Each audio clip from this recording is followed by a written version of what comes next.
Muy buenas tardes a nuestra audiencia. Comenzamos con un nuevo programa de Doctores en Línea en esta tarde primaveral tan hermosa. Este programa ha sido creado ya hace 2 años en una alianza estratégica entre el Hospital Hernández Enríquez Aravena y Ufrovisión, y está destinado a poder entregar contenidos educativos y de prevención y cuidados de la salud a toda nuestra comunidad. Soy la doctora Pamela Oliva, cardióloga infantil del Hospital Hernández Enríquez de la Universidad de la Frontera, y nuestro invitado hoy es el doctor Gianni Rivera Gómez. Él es neurólogo también de nuestro hospital y de la Facultad de Medicina de la Universidad de la Frontera, y el tema que hoy día trataremos con él es epilepsia en niños. Este programa se transmite en vivo para Temuco y Padre Las Casas por el canal digital 38.1, de Concepción a Coyhaique por el canal 48 Betelsur, y además está disponible en todas las plataformas online de Ufromedios. Quiero darle la más cordial bienvenida a nuestro invitado, doctor Rivera. Es un querido colega, es una persona con la que siempre contamos para sacar adelante a nuestros niños, tiene una gentileza y una experiencia enorme, así que esperamos que les pueda ayudar lo que él les tenga que decir, sobre todo y en especial, digamos, a las personas que les ha tocado la vivencia de tener a su cargo niños con epilepsia. Hola, Gianni. Hola, Pamela, muchas gracias por la amable invitación.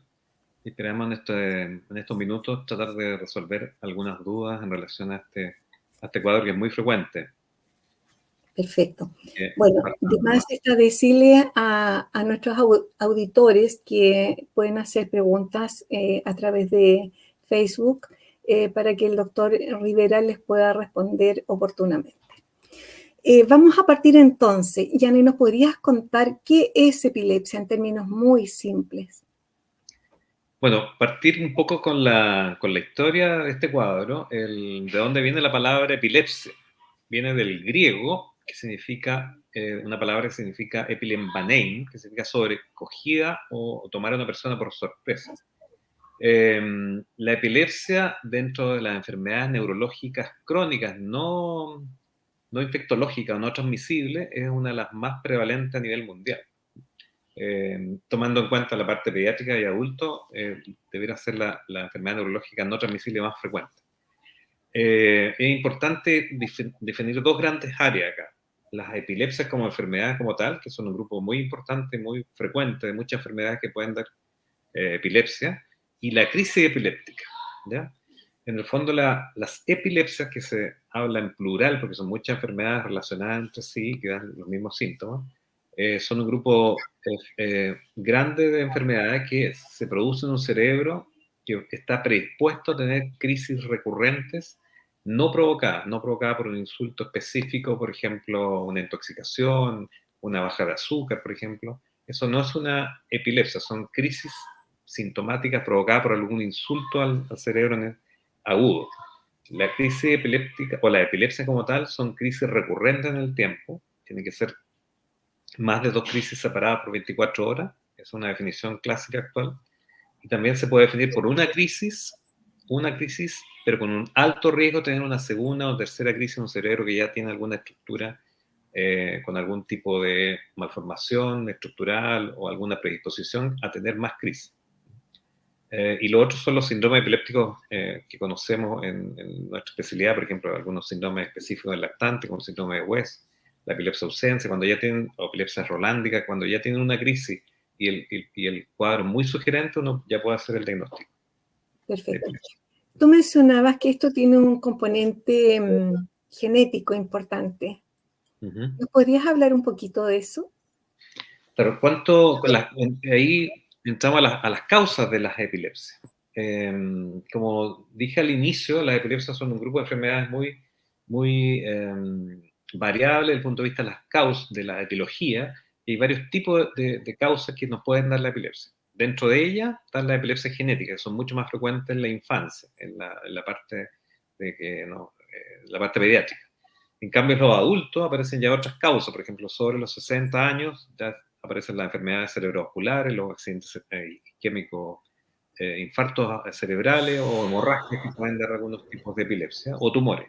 Pero en la infancia un porcentaje más o menos importante son causas genéticas de epilepsia, que en la actualidad uno puede hacer diagnósticos con estudios genéticos. Ujú. Y hay otros tipos de causas estructurales, por ejemplo, las malformaciones cerebrales, por ejemplo, pequeñas displasias corticales, pequeños tumores, gliomas que pueden dar convulsiones o alteraciones de la formación de la corteza, como son las displasias corticales, o alteraciones en algunas estructuras del cerebro, como la esclerosis del lóbulo temporal, que dan muchas epilepsias a veces un poco difíciles de tratar. Pero hay un grupo extenso de causas y dentro de las causas está la clasificación del tipo de epilepsia. De acuerdo. O sea, en este grupo entonces de las genéticas entraría todo este conocimiento ancestral, digamos, de que dice que la familia tenía epilepsia, el papá tenía epilepsia, entonces es posible que el niño efectivamente tenga la epilepsia. Vendría dentro de ese grupo, ¿no? Sí, como es un cuadro, una condición crónica y es relativamente frecuente, siempre más o menos uno pudiese encontrar familiares que han tenido epilepsia, por ejemplo, el primo, el tío, el abuelo, el bisabuelo con algún cuadro de epilepsia. Y también hay que recalcar que en la antigüedad muchos trastornos paroxísticos se catalogaban como epilepsia sin ser epilepsia. Por ejemplo, hay ¿A pacientes qué que te tenían refieres con Alzheimer. paroxísticos? Como para que se pueda entender. Ya. Los trastornos paroxísticos son eventos que nacen, como decía la definición, de sobrecogida, de la nada, espontáneo. En algún Ya, momento uno está bien y aparece un ataque, en fondo, una crisis. Es un movimiento repentino, agudo, sin aviso, sin de acuerdo. preaviso, sin causa. Y estos trastornos paroxísticos, en la antigüedad, muchos cuadros que se catalogaban como epilepsia, si uno los desmenuza, no eran epilepsia, eran otros, por ejemplo, apnea emotiva, niños que lloraban, se desmayaban por el llanto, les faltaba oxígeno, o pacientes que tenían lipotimia o desmayo, y cuando el cerebro le falta oxígeno, hay liberación cortical que se llama, y empiezan a provocar sacudidas corporales que son muy similares a una epilepsia, pero sin serlo. De Así que acuerdo. a veces uno en la historia le pregunta a la familia si tuvo epilepsia o no, y también se confunden lo otro, las crisis febriles. Las crisis febriles es otro grupo que podemos hablar, si quieren más adelante, es otro Ujú. grupo de enfermedades que no son de epilepsia. Muchos familiares dicen, no, mi tío tuvo epilepsia, pero fue finalmente una crisis febril y no fue epilepsia. Perfecto. Entonces, ¿qué es una convulsión o una crisis epiléptica? ¿Cómo se define propiamente tal? ¿Qué características tiene? Esa es lo súper importante para definir un paciente con epilepsia versus un paciente con una crisis epiléptica. La crisis epiléptica es una descarga de un grupo de neuronas sincrónica ubicada en algún área del cerebro que va a dar síntomas clínicos o síntomas ya sean motores, síntomas de conexión del medio, síntomas psíquicos, síntomas sensoriales. Cualquier síntoma va a depender de dónde nace la crisis. Realmente son crisis focales. Entonces las crisis son netamente una descarga paroxística de un grupo de neuronas que descargan en forma hipersincrónica y en algún momento eso va a manifestarse con la manifestación clínica, con la crisis. No todas las crisis van a llevar a epilepsia. Por ejemplo, un paciente que hace una crisis por un TEC, por un traumatismo de cráneo, y a las horas aparece una convulsión, eso no es una epilepsia, es una crisis aguda, sintomática. Si ese paciente con el TEC, con el tiempo, desarrolla eventos paroxísticos, crisis recurrente, más de dos, uno puede sospechar la epilepsia. También, por ejemplo, un paciente que tiene una intoxicación alcohólica, un adolescente, puede manifestar una crisis epiléptica convulsiva y no ser epilepsia. ¿Ya? La otra diferencia que también me gustaría aclarar es la convulsión versus la crisis. La convulsión, en el fondo, es la manifestación motora de la crisis. Hay también crisis que no dan convulsiones, por ejemplo, la crisis de ausencia. El niño se queda pegado, ausente, desconectado por algunos segundos y después vuelve como si nada. Eso no es convulsivo. Hay crisis que se llaman crisis discognitivas, que el niño se queda absolutamente como ausente, como en ensoñación. También pueden ser pequeñas descargas epilépticas. Pero hay que diferenciar muy bien lo que es crisis epiléptica de la epilepsia, que es una enfermedad crónica, recurrente. Un cerebro que va a predisponer a tener crisis, más de dos separadas por 24 horas. Y en el caso de la epilepsia, ¿siempre se puede detectar que hay un daño orgánico? Y en el fondo la pregunta que más a uno nos hace es si las crisis epilépticas o las convulsiones matan las neuronas, ¿no es cierto? En general, la gran mayoría de las epilepsias son de buen pronóstico. En la infancia, más o menos el 70% de las epilepsias son epilepsias no resistentes o no refractarias a fármacos y tienen un buen pronóstico. Incluso las epilepsias que son un poco más difíciles, si son crisis cortas, no debiera tener un daño a nivel estructural de la neurona. Lo que más a uno le teme es el concepto o el cuadro que se llama estado epiléptico, estatus epiléptico. Son crisis muy prolongadas. En las crisis generalizadas de todo el cuerpo con compromiso de conciencia, si una crisis generalizada se prolonga por más de 5 minutos, ya hay que detenerla, porque si se prolonga por más de 5 minutos, uno piensa que va a seguir en la evolución natural de la crisis, y alrededor de la media hora ya se han detectado daños a nivel de la estructura neuronal específica. Hay trastornos de la conexiones sinápticas, trastorno de la glía, que es la que envuelve la neurona. Ya después de la media hora ya hay daño y muchas veces irreparable. Pero eso es muy poco frecuente. La gran mayoría de las crisis aisladas, que duran 1, 2, 8 minutos, no dejan daño neurológico ni secuelas a largo plazo. Sí pueden, una epilepsia no muy bien manejada puede tener problemas a nivel más sutiles, a nivel cognitivo, de atención, de memoria. Eso sí. Pero mortalidad o muerte neuronal es extremadamente raro, salvo en este cuadro que te digo que es el estado epiléptico. ¿Cuántos tipos de epilepsia existen?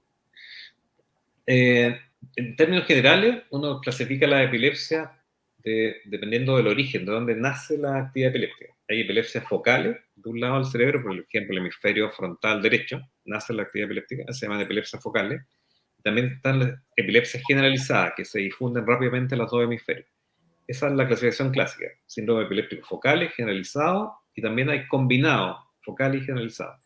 Y también uno trata de definir la causa de la epilepsia. Como tú me preguntabas al inicio, hay epilepsias de tipo origen genético, la etiología, origen genético, origen estructural, por ejemplo, un paciente que nació y tuvo un infarto cerebral, un recién nacido, una hemorragia, y va a provocar ahí muerte neuronal o cicatriz de la célula neuronal, eso va a ser una epilepsia de tipo estructural. O una malformación, que el cerebro no se formó bien en esa parte, es una epilepsia estructural. También tenemos epilepsias de origen infeccioso, por meningitis, por ejemplo. Meningitis o embriopatía infecciosa, como el citomegalovirus que ataca a la agüita dentro del vientre materno. Eso también puede provocar epilepsia en el futuro. Y hay una gama de epilepsia que están en boga últimamente, que son las epilepsias de origen autoinmune, que son enfermedades autoinmunes que van a predisponer a un cerebro a tener crisis. Y eso se tratan de otra forma, no los tratamientos más tradicionales. Así que hay diferentes tipos de clasificación dependiendo de la causa y de la etiología. ¿Ya? Estructurales, genéticas, metabólicas, y también hay un grupo desconocido que no sabemos la causa. Tú no habías mencionado que es la enfermedad de epilepsia, como la enfermedad neurológica crónica más frecuente en la población mundial. ¿Cuán frecuente es? O sea, en la población infantil, ¿en qué porcentaje más o menos se da? Mira, en general, en la población, la OMS dice que alrededor de 50, algunos artículos hablan hasta 70 millones de personas del mundo tienen esta condición, esta enfermedad. La prevalencia en Chile, hay un estudio más o menos antiguo del 90-87 que hablaba de 1,7%. ¿Ya? En el mundo se habla del 1%. En los países más desarrollados, en vía de desarrollo, subdesarrollados, la prevalencia aumenta hasta un 2% más o menos. ¿Y eso se sabe por qué? Tiene que ver con factores genéticos y también con algunos tipos de epilepsia que se pueden prevenir. Que después podemos hablar un poco de la prevención de las epilepsias. Yeah. ¿Ya?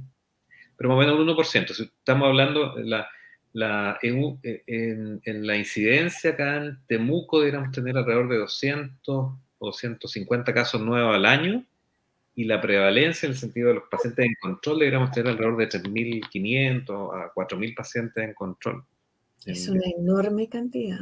Cantidad, sí. Y también los estudios hablan que una gran proporción de pacientes en el mundo no tienen acceso a tratamiento por desconocimiento, por asociar esta enfermedad a una cosa de los dioses o no sé, por algún mal específico, y no son tratados muchas veces y también tienen poco acceso a los especialistas.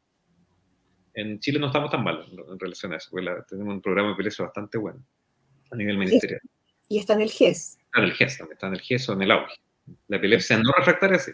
La epilepsia de buen pronóstico. La refractaria todavía está luchando para entrar al GES. De acuerdo. ¿Nos podrías hablar un poquito de qué son las crisis febriles? Esto que se llamaba comúnmente convulsiones febriles. La convulsión febril es otra entidad que no está fuera del grupo de la epilepsia. En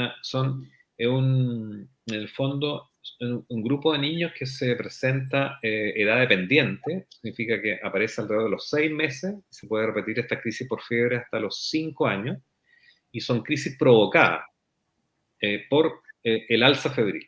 En cambio, la epilepsia son crisis habitualmente no provocadas, no hay algún gatillante agudo que provoque la convulsión.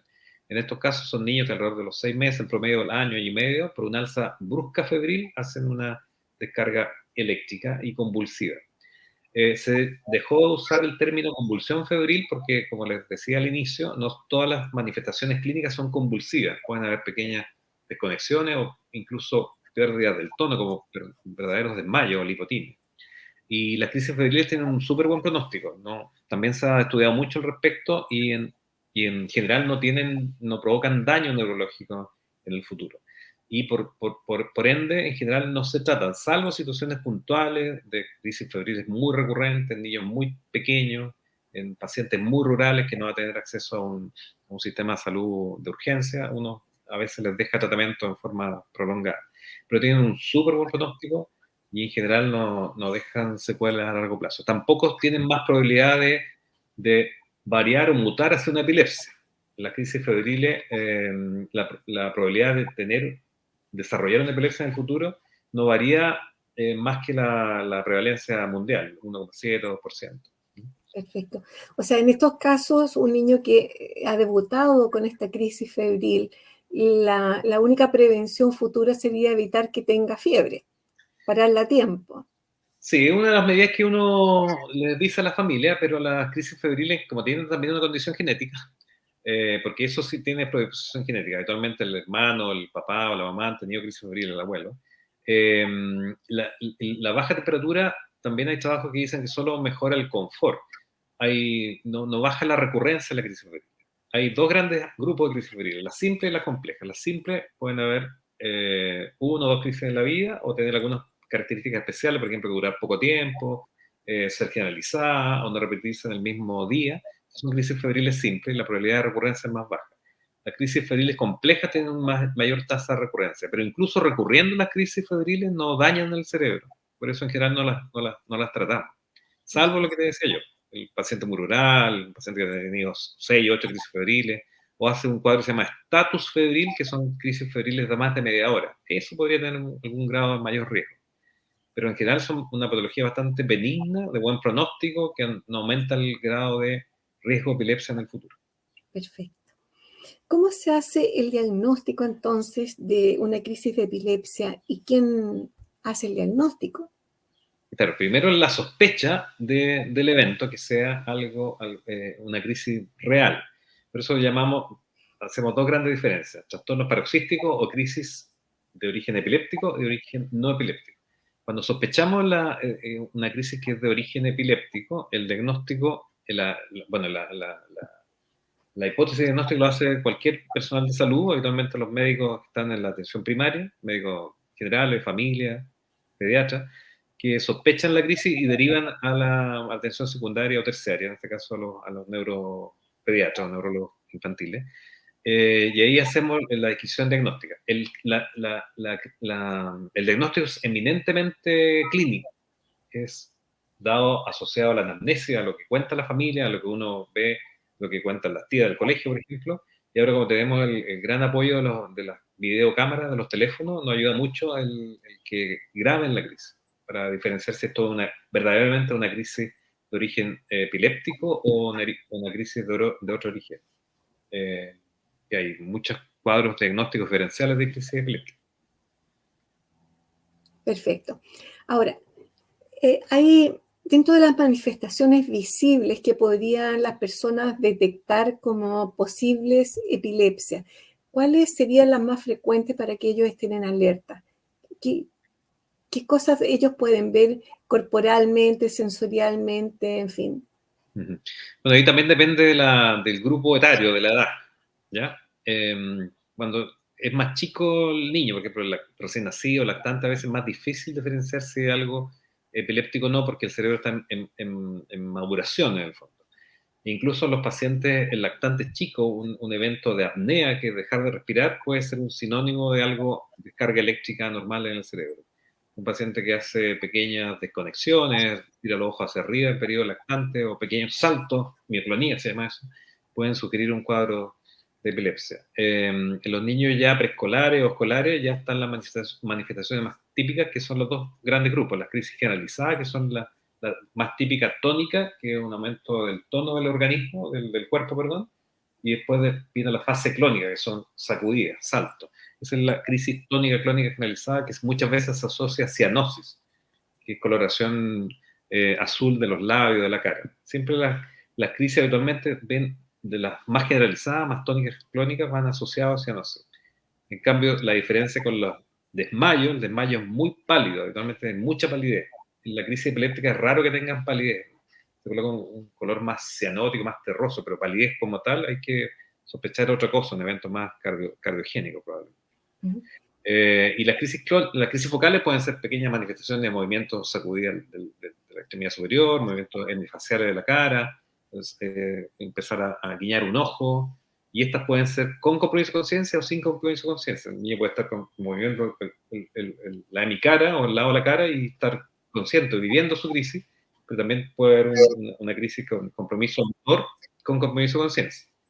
Así que es fundamental cuando hay un evento agudo, de la nada, espontáneo y paroxístico. Hay otro concepto importante, que las crisis habitualmente en un paciente son siempre iguales, siempre estereotipadas, significa eso, que siempre son más o menos iguales, siempre depresión de la mirada hacia el mismo lado, movimiento del mismo brazo, o pérdida de conciencia más o menos siempre igual. Si son muy diferentes del mismo paciente, hay que sospechar que son crisis no de origen epiléptico, muchas veces de origen psicológico, funcional, psicogénico o pseudocrisis, que se llamaban antes. Eso se llama en niños más grandes, en adolescentes.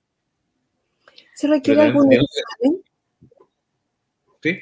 ¿Se requiere algún examen de estudio para la epilepsia?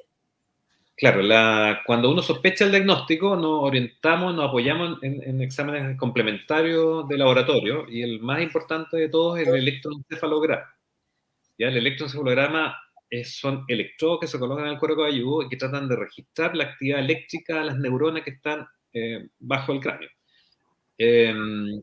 Un electro alterado, bueno, obviamente nos confirma el diagnóstico, pero siempre sigue siendo el diagnóstico clínico, y nos orienta hacia qué tipo de tratamiento le vamos a dar a nuestro paciente, porque son diferentes los tratamientos si es una epilepsia focal versus una epilepsia generalizada, se dan otro tipo de fármacos. Nos ayuda a orientarnos hacia el síndrome epiléptico, por ejemplo, un paciente que tiene ausencia, que se queda pegado, el electro es muy característico de ausencia. Un paciente que tiene un síndrome que se llama espasmo masivo, un lactante, o síndrome de West, el electro es muy característico, y nos orienta hacia el pronóstico, al diagnóstico obviamente, y al tratamiento que va a seguir este paciente. Un electro normal no descarta la epilepsia, ¿ya? Porque, como les decía, estos electrodos que se colocan en el cuero cabelludo tienen que captar onda eléctrica anómala del cerebro, pero a veces esta onda eléctrica está muy profundamente ubicada y no alcanza a captar el electrodo esa actividad eléctrica anormal, como la irritativa, o como decirlo, como un cortocircuito, eso no lo alcanza a captar. Y a veces, muchas veces, es necesario hacer varios electros, 5 o 6 electros seriados, para poder tener un registro de la actividad epiléptica. Y lo otro que más nos ayuda para el diagnóstico cuando tenemos dudas son los videos electromonitoreados. Significa tener al paciente con un video, ver si esos movimientos tienen correlato epiléptico eléctrico en el trazado, y el tiempo. Mientras más tiempo tengamos conectado a nuestro paciente con el video, es más factible encontrar alguna actividad epileptiforme que nos oriente al pronóstico, al diagnóstico y al tratamiento. Pero no, un electro normal no descarta la epilepsia. Si ese electroencefalograma de la población completa normal, más o menos el 2 al 5%, se pueden encontrar actividad epileptiforme que no necesariamente hace el diagnóstico de epilepsia. Entonces, quiero decirle que un electro normal no descarta el diagnóstico de epilepsia, y un electro anormal sin clínica de epilepsia no hace diagnóstico de epilepsia. Perfecto. Que sigue siendo clínico. Muy bien. ¿Qué tratamientos existen para la epilepsia? Hay varios tipos de tratamientos, pero siempre uno tiene que recalcar el autocuidado de nuestros pacientes con epilepsia, ¿ya? El otro término antes que se me pase es que hay que tratar de decir que estos pacientes son pacientes con epilepsia, con la enfermedad, no son pacientes epilépticos, ¿ya? Hay que tratar de sacar de la literatura o de la jerga médica y también más tradicional el concepto de paciente epiléptico. Son pacientes con una enfermedad, no son pacientes por ejemplo, el paciente con cáncer, son pacientes con la enfermedad de cáncer, no son cancerosos. También hay que aclarar bien ese término. No son pacientes epilépticos, sino con epilepsia.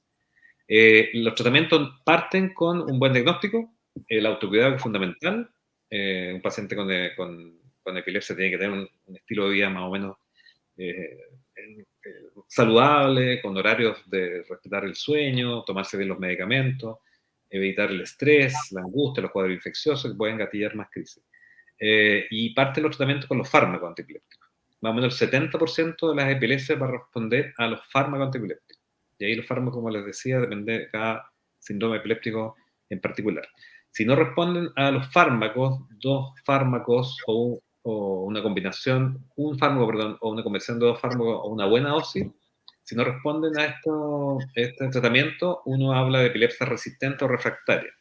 Y ahí partimos con más politerapia, combinación de fármacos, y si no responden, pasan a la otra etapa, que es la etapa de los tratamientos quirúrgicos de la epilepsia, porque también la epilepsia se pueden operar. Más o menos del 30% de la epilepsia refractaria, el 10% son candidatos a cirugía de la epilepsia. Por ejemplo, que tiene una displasia cortical, un pequeño tumorcito a nivel temporal, una lesión, un cavernoma, que son lesiones vasculares que se pueden sacar, se pueden operar, y ahí el paciente deja de tener muchas veces crisis, tiene un mucho mejor pronóstico, y uno les baja los medicamentos y hasta se pueden suspender los fármacos. Así que este es el otro tratamiento que se puede explorar e indagar, que son la cirugía de la epilepsia. Si ya no responde, no tiene una lesión, una lesión en la resonancia, pasamos a otra etapa, que son, por ejemplo, las dietas cetogénicas. Las dietas cetogénicas son dietas predominantemente hechas a base de grasas, ¿ya? Con disminución de forma significativa del uso de los hidratos de carbono, y las proteínas se mantienen en su mismo nivel. Entonces son netamente grasa, que lo que uno espera que esa grasa formen en el cuerpo una sustancia que se llaman cuerpos cetónicos, y esos cuerpos cetónicos inhiben la actividad irritativa del cerebro. El cerebro es un balance, siempre un balance entre neurotransmisores excitatorios y neurotransmisores inhibitorios.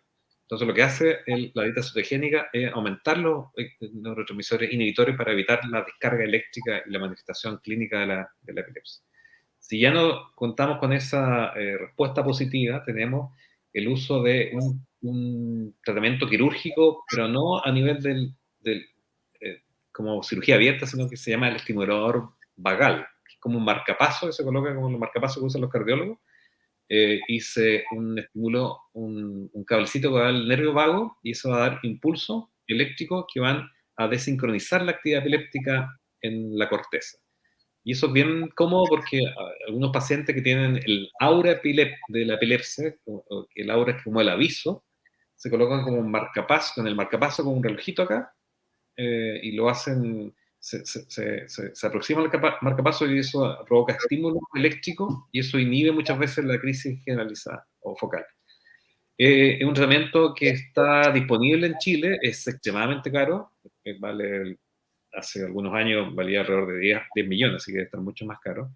Pero favorablemente en el sistema público hay acceso al estimulador vagal en Santiago, en el Centro Avanzado de Epilepsia. Si ya no funciona con eso, tenemos la otra alternativa que también está un poco en boga actualmente, que es el uso de la cannabis, o el uso del cannabidiol, que es el tratamiento con una parte de la planta de la marihuana, que es el cannabidiol, que tiene también un efecto inhibitorio a nivel de las sustancias neurotransmisores excitatorios. Pero el cannabidiol tiene que ser usado de forma muy con indicación exacta, y tiene que ser el medicamento propiamente tal. El cannabidiol con miligramos, todo el tema del uso, ¿cómo se llama? Más casero del cannabis es muy discutible, porque dentro de esa planta pueden haber muchos tóxicos también. Y el THC, que es el estimulante del sistema nervioso central, que es más psicoestimulante, y puede provocar más crisis. Pero esos son más o menos los esquemas: farmacológico, quirúrgico, dieta, no vagal, y después vienen algunas terapias más alternativas, por ejemplo, la inmunoterapia para las epilepsias de tipo inmunológico o los pulsos de corticoides también. Y dentro de la cirugía, para redondear, hay cirugías que sacan la lesión, se llaman cirugías lesionales, que tienen mucho mejor pronóstico, y también hay cirugías paliativas. Por ejemplo, hay epilepsia que tienen descarga sincrónica de los dos hemisferios y el niño se cae, se pega en la cabeza y tiene crisis tónica, atónica, se cae constantemente. Y para eso hay una cirugía que se llama callosotomía, que es como desconectar el puente, el cuerpo calloso como el puente entre los dos hemisferios. Si tú le haces pequeños cortes, se desconecta esta crisis y evita esta crisis de pérdida de tono que tiene mayor riesgo de y mortalidad, de accidente y de TEC y de traumatismo y de mortalidad por el TEC. Bien. ¿Qué habría que hacer ante una crisis en un niño que está en la casa, que está en el colegio, que está en la calle? Muy buena pregunta. Eso hay que dejarlo relativamente claro. En general, las crisis epilépticas, la duración es corta, no duran más de 2 a 3 minutos. La gran mayoría dura 1 minuto, máximo 2 minutos. Así que es un evento autolimitado. El niño en general no va a tener daño ni se va a morir por la crisis. Pero sí es un evento muy dramático para la familia. Ver a un niño que está con crisis es como si estuviera yéndose, en el fondo, estamos perdiendo, casi se está muriendo. Así que primero hay que saber que las crisis duran poco, duran 2 o 3 minutos máximo, y se va a recuperar sí o sí. Por eso hay que mantener, entre comillas, la calma, ¿ya? Hay que recostar al niño en una superficie más o menos dura, colocarle algún elemento para que no se golpee la cabeza, pues un polerón, almohada, etc. Siempre lateralizarlo significa colocarlo de lado y levantar un poco la pera en posición de olfateo, se llama esto. Uno cuando huele, levanta un poquito la perita, y eso hace que se libere la vía aérea. Colocar de lado, levantar un poco la pera, se libera la vía aérea. Tratar de tomar el tiempo si hay alguien que está tomando el tiempo, tratar de grabar el evento si hay algún testigo, nunca colocar nada dentro de la boca, eso también es un mito, entre los mitos, el pañuelo, el dedo que se introduce en la boca, porque vamos a provocar dos cosas. Uno, que se va a obstruir la vía aérea, ¿ya? Más obstrucción de la vía aérea, y lo otro va a provocar un daño muy importante al dedo, a la extremidad de la mamá o el papá, porque los músculos masticatorios son uno de los músculos más potentes del organismo.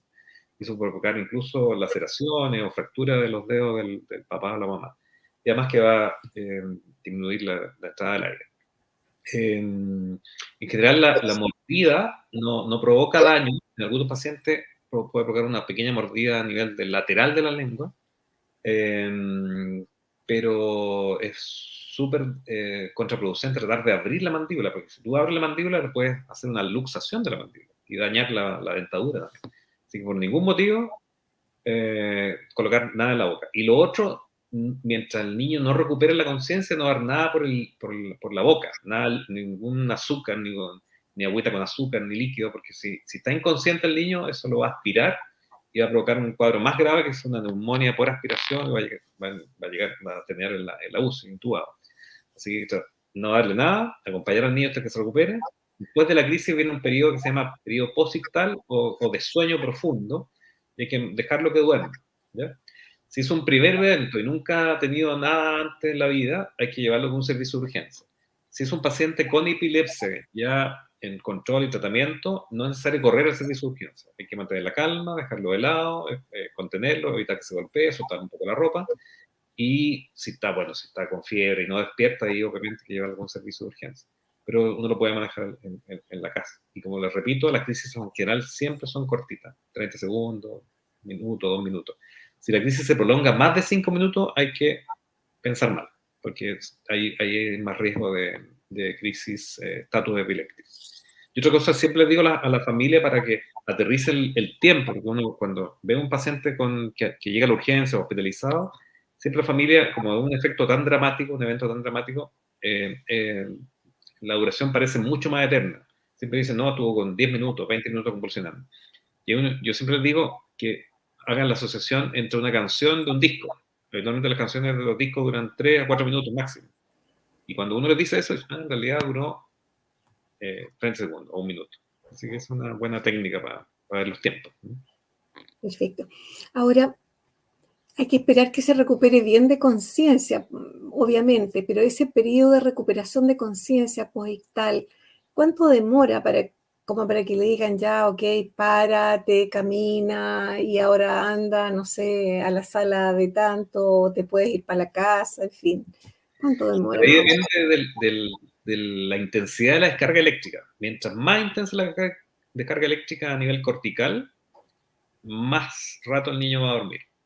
En general, el periodo posictal puede durar 10 minutos, 20 minutos, media hora, una hora. Si el niño no se recupera después de una hora, hay que también sospechar otra cosa. O está entrando en un estatus no convulsivo, que también hay estatus no convulsivo, con compromiso de conciencia solamente. O la crisis es tan sutil que no se manifiesta con convulsiones, sino con compromiso de conciencia. Así que, de regla, una hora, si más de una hora no despierta, hay que evaluar su urgencia. Pero la gran mayoría despiertan 20 minutos, 10 minutos, si una ¿Y carga cuando puede ser despiertan bien o despiertan como un poco no, lento? confuso, a veces un poco irritable, a veces con llanto, y se van recuperando a poquitito. Depende del tipo de epilepsia, depende del tipo de crisis. Por ejemplo, la crisis de ausencia se conectan un rato, están ahí pegados, 2, 3, 10, 15 segundos y después vuelven. Y dicen, ¿qué estaba haciendo? Pero depende, pero en general pueden despertar un poco confusos, pero van recuperándose paulatinamente y rápidamente. Pero si es más de una hora, hay que llevarlo a servicio de urgencia. Es como una mnemotecnia. Una persona que tiene epilepsia puede ver pantallas, celulares, películas, etcétera, etcétera, Sí. televisión, videojuegos. Claro, las pantallas también son como un mito, más o menos el 3% de la población tiene una epilepsia que se llama fotosensible, que es rara. 3% de la población tiene epilepsia fotosensible. Y en esos pacientes nos recomienda no abusar de las pantallas y sobre todo las pantallas que tienen mucha luminosidad, con esta luz estroboscópica de las discotecas, por ejemplo, eso hay que tratar de evitar. Y mucha pantalla chica, los celulares tienen descarga lumínica muy, muy, muy, muy potente. En esos tipos de pacientes uno, entre comillas, les contraindica un poco el uso de las pantallas. Igual pueden ver televisión, le dicen que pueden ver televisión un rato determinado, con luz alrededor, no a oscuras. Pero en general las pantallas no se contraindican, salvo que sean excesos, porque los excesos de pantalla van a provocar otra cosa, que son los trastornos de sueño. Los trastornos de sueño, un niño que duerme mal con epilepsia, aumenta el riesgo de gatillar epilepsia. La falta de sueño es muy mala para el cerebro y para la epilepsia, sobre todo.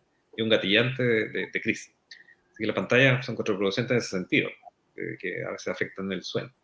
Pero más o menos el 3% de la epilepsia son fotosensibles y en estricto rigor no están contraindicadas las pantallas. Perfecto. ¿Los niños con epilepsia pueden hacer deportes? ¿Hay alguna contraindicación de algún deporte en especial? Eso también es como un mito en general. El deporte es muy saludable para el cerebro, para el bienestar emocional, para la neuroplasticidad, es muy bueno el deporte. Y la gran mayoría de las crisis no aparece durante el ejercicio deportivo. En la infancia, la gran mayoría de las crisis son entre el sueño, la transición sueño-vigilia, al despertar, pero un evento deportivo es extremadamente raro. Puede hacer cualquier tipo de deporte los pacientes con epilepsia, pero hay que tener ojo con los deportes de alto riesgo o de alta exigencia. Por ejemplo, hay que tratar de evitar que sea montañismo, o si van montañismo que sean en grupo y en contenido. Evitar tirarse paracaídas, por ejemplo, o buceo, ese tipo de deporte está un poco contraindicado. Y los pacientes, en el verano siempre les dice a la familia que cuando se metan a la piscina, al lago, al mar, tiene que haber un testigo, un adulto responsable cerca de ella. ¿Ya? Pero en general pueden hacer cualquier tipo de deporte, salvo estos deportes de alta exigencia, buceo, no sé, tirarse paracaídas, andinismo, equitación también puede ser un factor de riesgo. Pero sobre todo pacientes con epilepsia no muy bien controlada. Pero en general sí, pueden hacer deporte. ¿Se puede morir un paciente por epilepsia? Como les decía al inicio, también buena pregunta, la probabilidad de respuesta positiva a la epilepsia es bien alta, 70%, 80%, en la infancia sobre todo, tienen buen pronóstico. El riesgo de mortalidad tiene que ver con un poco la epilepsia mal controlada, la epilepsia refractaria. La epilepsia refractaria, algunas causas de mortalidad son los traumatismos, por ejemplo, los TEC, los accidentes, o accidentes, por ejemplo, inmersión, esas cosas. Y hay un dato que tiene que ver con la muerte súbita en epilepsia, que también se ha estudiado harto, que es una alteración del ritmo cardíaco relacionado al evento epiléptico, ¿ya? Eso quiere decir que la descarga epiléptica puede dar una alteración a nivel del ritmo cardíaco que puede llevar a la muerte súbita. Eso también es raro, pero los pacientes con epilepsia resistente, el riesgo de muerte súbita es 2 a 3 veces mayor que la población general. Y se da más frecuente en epilepsia nocturna, en epilepsia tónico-clónica generalizada o epilepsia tónica en la noche, y en epilepsia resistente a fármacos. Perfecto. Yanni, ¿nos podrías comentar si se puede predecir la aparición de la epilepsia? También está estudiado eso. La OMS dice que, sobre todo en los países en vía de desarrollo o subdesarrollados, puede haber una prevención de 1 hasta 4. De 4 pacientes, 1 es prevenible. Y dentro de ello están los estilos de vida más saludables. Por ejemplo, los pacientes adultos, un porcentaje importante de epilepsia secundario sintomático a un accidente cerebrovascular. Así que cuidando el estilo de vida, evitando la diabetes, la hipertensión, la resistencia a la insulina, el sedentarismo, el tabaquismo, podemos ayudar mucho a ese grupo de pacientes que van a tener epilepsia secundaria a accidentes cerebrovasculares o accidentes cardíacos, infartos cardíacos. La otra gran grupo son cuidar muy bien el embarazo. El embarazo es fundamental porque hay muchos cuadros que se producen o causan epilepsia durante el embarazo. Por ejemplo, las infecciones, las embriopatías congénitas, las infecciones virales, los gatos, por ejemplo, que provocan un cuadro que se llama toxoplasmosis a nivel de la madre, y eso va a provocar una toxoplasmosis cerebral que va a provocar mucha convulsión, cerebros chicos, microcefalia. Así que el manejo del control del embarazo es fundamental. Y lo otro, bueno, evitar los accidentes vehiculares, por los traumatismos, los TEC, siempre andar con cinturón de seguridad, asientos, sillas para los niños. Y lo otro, los países un poco más subdesarrollados, el tema de la higiene, porque también se ha visto que todavía en nuestro país también hemos visto en niños menos frecuentes la cisticercosis, que es una enfermedad parasitaria que parasita el cerebro y da calcificaciones y quistes en el cerebro. Y eso puede provocar mucha epilepsia. O sea, más en adultos, en niños yo me parece que he visto un par de pacientes, pero hace muchos años ya. Y eso se previene con la higiene de manos, con lavarse las manos. Porque eso se transmite a través de las heces de los individuos que no se las dan muy bien las manos, hacen un alimento y contagian con el parásito, con la larva, que le ingiere el comensal.